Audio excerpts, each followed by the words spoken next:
गृहोपयोगी साहित्याची खरेदी करताय तर आजच आपल्या टेकेट सुपर मार्टला भेट द्या।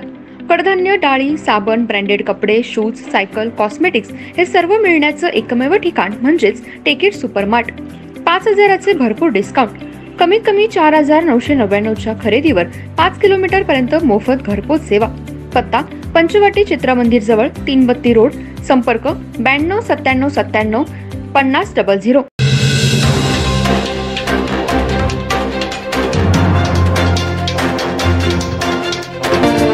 नमस्कार, मी तेजस्विनी मगदूम। एम मराठीमध्ये आपल्या सर्वांचं स्वागत आहे। पाहूया ठळक घडामोडी।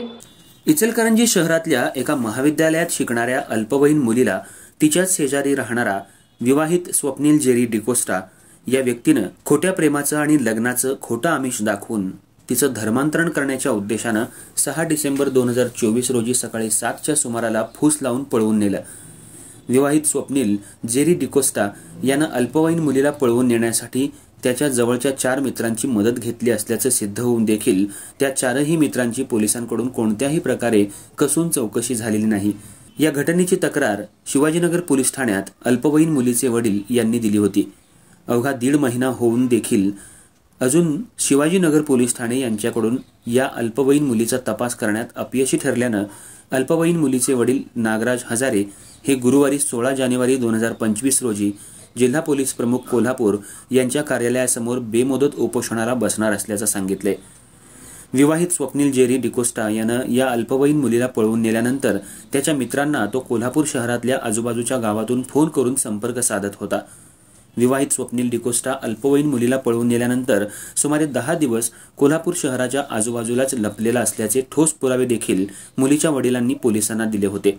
केरली, कागल, गोकुळ शिरगाव MIDC, कोल्हापूर, हातकणंगले या ठिकाणाहून त्याचा संपर्क सुरू होता। त्याच्या प्रत्येक हालचालीची माहिती अल्पवयीन मुलीचे वडील पोलिसांना देत होते। विवाहित स्वप्नील डिकोस्टा याच्या या कृत्यामुळे अल्पवयीन मुलीचं संपूर्ण आयुष्य जरी उद्ध्वस्त झालं असलं तरी तिचं शैक्षणिक आयुष्य उद्ध्वस्त होऊ नये यासाठी माझ्या मुलीचा तपास स्थानिक गुन्हे अन्वेषण शाखेकडे सोपवण्यात यावा अशी मागणी मुलीचे वडील करतायत। शिवाजीनगर पोलीस ठाणे यांच्याकडून या मुलीचा तपास होणं अवघड बनलं असल्यानं माझ्या अल्पवयीन मुलीचा तपास शिवाजीनगर पोलीस ठाणे यांच्याकडून वर्ग करून तो स्थानिक गुन्हे अन्वेषण शाखेकडे सोपवण्यात यावा यासाठी अल्पवयीन मुलीचे वडील सातत्यानं पोलीस अधीक्षक कार्यालय कोल्हापूर या ठिकाणी मागणी करतायत। लवकरात लवकर मुलीचा शोध न लागल्यास अल्पवयीन मुलीचे वडील 16 जानेवारी 2025 रोजी कोल्हापूर इथल्या SP ऑफिस समोर बेमुदत उपोषणाला बसणार असल्याचं सांगितलं आहे।